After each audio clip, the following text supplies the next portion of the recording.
3 মাস 6 মাসের পরে সংসদ ভেঙে দেওয়ার 6 মাসের মধ্যে ভোট হতে হবে, এটার কোনো এক্সেপশন সংবিধানে নাই। অ্যাক্ট অফ গড থাকলে 6 মাস, অ্যাক্ট অফ গড না থাকলে 3 মাস।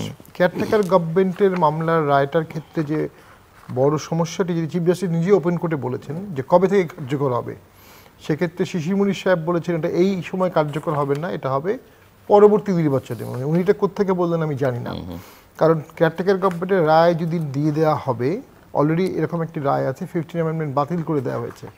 এই রিভিউটি যদি অ্যাকসেপ্ট হয়ে যায়, তাহলে কেয়ারটেকার গভর্নমেন্ট সাথে সাথে রিভাইভ করলে ডেফিনেটলি অন্যান্য আইনজীবীরা কি তারা এখনো কিছু বলেনি, আমরা শুনিনি। তো সেই ক্ষেত্রে অবশ্যই চিফ জাস্টিস বা তার কলিগদের সামনে সবচেয়ে বড় ইস্যু থাকবে ফ্রম নাও, কবে থেকে এটা কার্যকর হবে। আমার সিম্পল ইন্টারপ্রিটেশন বলে সাথে সাথেই কার্যকর হবে। এটার আগে অনেক নজির আছে যে এই মুহূর্তে উনি এটা প্রোনাউন্স করবেন, it will be law of the land. Law of the land হলে এটা বাস্তবায়ন করতে হবে, তখন এই সরকার ইললিগাল হয়ে যাবে, বা এই সরকারের অধীনে ভোট দেওয়া হলে সেটা ইললিগাল দেওয়া হয়ে যাবে যদি ওখানে কোনো অবজারভেশন না দিয়ে দেয়। এখন সুপ্রিম কোর্ট কেন কেউ কেউ বক্তব্য বলবার চেষ্টা করছেন সংসদ যেটা বাতিল করেছে সেটা সংসদেই আসলে ইয়ে করতে হবে। না, এই ইন্টারপ্রিটেশনটা সঠিক না। সংসদ যেটা বাতিল করেছে এটা অনেকবারই তো বাতিল হয়েছে, এটা নজির আছে। আমাদের যখন সংসদ বিভিন্ন সার্কিট কোর্টগুলো করলো ডিভিশনে, তখন যেটা বাতিল করে দেওয়া হলো, তখন আগেরটা অটোমেটিক চলে আসলো। কিছু তো সীমাবদ্ধতা আছে। আর যদি এই রিভিউটা নাও থেকে থাকে, ইনফ্যাক্ট এই রিভিউটা কিন্তু সংসদের বিরুদ্ধে না, এই রিভিউটা হচ্ছে অ্যাপিলেট ডিভিশনের একটা রায়ের বিরুদ্ধে, যে রায়টা কেয়ারটেকার গভর্নমেন্টকে বাতিল করেছে। আর ফারাহ মাহবুব আবার 15 অ্যামেন্ডমেন্টকে বাতিল করেছে। তাহলে এখন আমাদের কন্ট্রাডিক্টরি দুটো রায়, একটা খায়রুল হক সাহেবের রায় আর একটা ফারাহ মাহবুবের রায়। এখন খায়রুল হক সাহেবের বিরুদ্ধে রিভিউটা যদি অ্যাকসেপ্ট হয়ে যায়, তাহলে অটোমেটিক ফারাহ মাহবুবের রায়টা প্রেভেল করবে। তো এটা জটিল লিগাল ইস্যু, বাট এটা আসলে পলিটিক্যালি সেটেলমেন্ট হওয়ারও বিষয়। আদালতের এই বিষয়গুলো শুধু লিগাল থাকে না। তো ডেফিনেটলি বিএনপির উচিত এখন সরাসরি গণহত্যায় জড়িত না এই সমস্ত ব্যক্তিকে এবং দলকে ডেকে আরেকটা ন্যাশনাল ডায়ালগ করা। এই ঐক্যমত্য কমিশনের ডায়ালগ সর্বজনীন না, এই ঐক্যমত্য কমিশনের ডায়ালগ জাতীয় না, এবং এটা টেকসই হবে না। এটি আমি মনে করি একাডেমিক এক্সারসাইজ হয়েছে একাংশের মানুষের, একাংশের দলের, এবং তাদের ভোটিং পার্সেন্টেজে সব মিলিয়ে একটা অংশ হবে, একটা অংশ হবে না। তো বিএনপিকে এখন ন্যাশনাল ডায়ালগ ডাকা উচিত। এর নজির আছে, যখন বিএনপির আমলে সারা বাংলাদেশের 63টি জেলায় বোম ফুটলো, তখন বিএনপি সকল দলকে ডেকেছিল, এবং আওয়ামী লীগ বাদে সকল দল বিএনপির ওই ডায়ালগে অংশগ্রহণ করেছিল। এবং এরপরেই বিএনপি টাস্কফোর্স করে, এবং স্বল্প সময়ের মধ্যে সেই সময় জঙ্গিবাদকে বিএনপি দমন করতে পারে। তো বিএনপিকে আবার ন্যাশনাল ডায়ালগ দেওয়া উচিত। বিএনপির একটা অ্যাসেট আছে, যেমন অন্য পার্টিগুলো কিন্তু ভবিষ্যৎ নেতৃত্ব ঠিক করতে পারেনি, বিএনপি কিন্তু ভবিষ্যৎ নেতৃত্ব ঠিক করে ফেলেছে। এবং যিনি প্রায় 16 বছর ধরে বা 17 বছর ধরে দেশের বাইরে নির্যাতিত অবস্থা থাকার কারণে তিনি পাবলিক সিম্প্যাথি পাবেন। তো তিনি ডায়ালগে ডাকলে সবাই আসতে পারেন।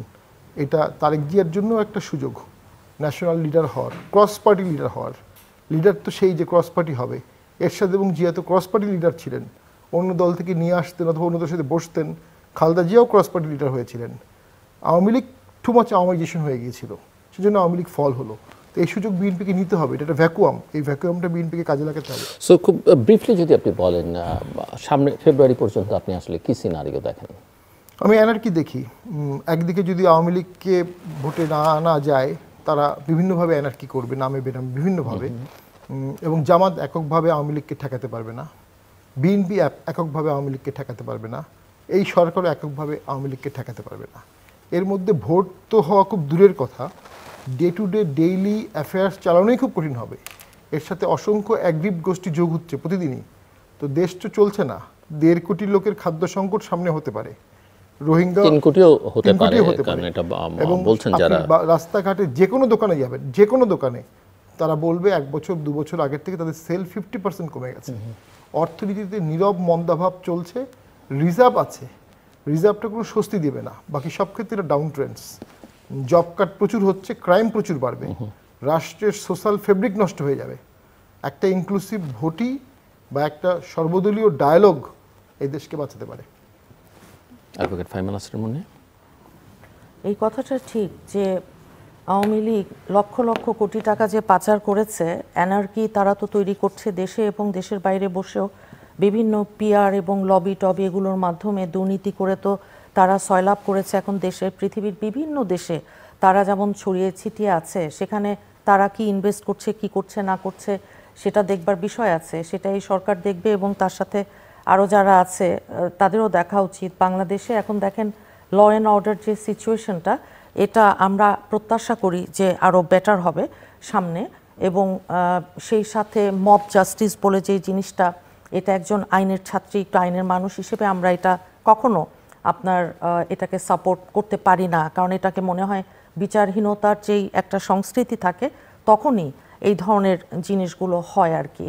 তো আমরা মনে করি যে সামনে দেখা যাক, সব কিছুর পরও আমাদের দেশনেত্রী ওনার দিকে আমাদের এই জাতির এবং দেশের মানুষের যে আস্থা এবং বিশ্বাস আছে, জাতীয় কোনো ক্রাইসিসে উনি যদি ডাকেন, কথা বলেন, এবং সেই সাথে আমার ভারপ্রাপ্ত চেয়ারম্যানের কথা যেমনটা উনি বলেছেন, ঠিকই বলেছেন যে নির্বাসিত জীবনযাপন করছেন এই দীর্ঘদিন 1/11-এর ওই সেই সময় থেকে আজ পর্যন্ত বহু মিথ্যা রাজনৈতিক উদ্দেশ্য প্রণোদিত মামলা দিয়ে আমাদের একেবারে শীর্ষ নেতা থেকে শুরু করে তৃণমূল নেতাকর্মীদের পর্যন্ত যেমনটা এই ফ্যাসিস্ট গত সরকারটা আপনার নাস্তানাবুদ করেছে, সেটা কারোর সাথে না হোক ভবিষ্যতে।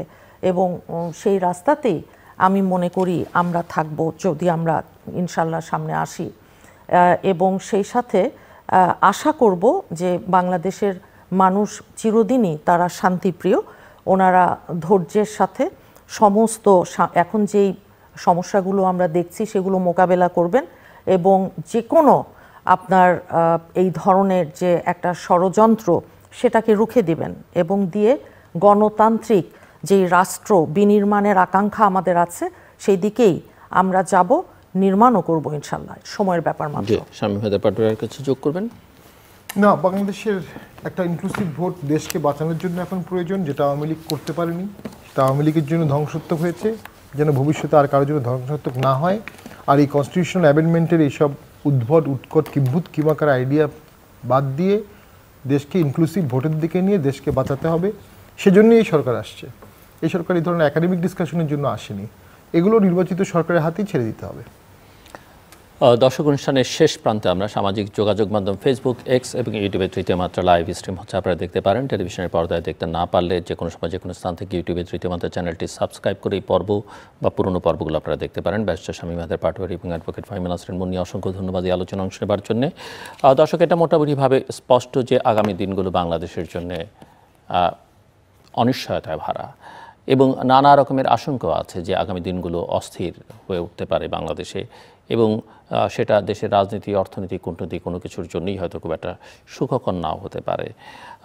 সবচেয়ে বড় চ্যালেঞ্জ যেটা বাংলাদেশে একটা অশুভ শক্তিকে বিদায় করেছে, কিন্তু আরেকটা অশুভ শক্তি মাথাচাড়া দিয়ে উঠেছে। এখন এই দুই অশুভ শক্তি মাঝখানে শুভ উদ্দীপ সম্পন্ন রাজনৈতিক শক্তি এবং মানুষ, নাগরিকটা।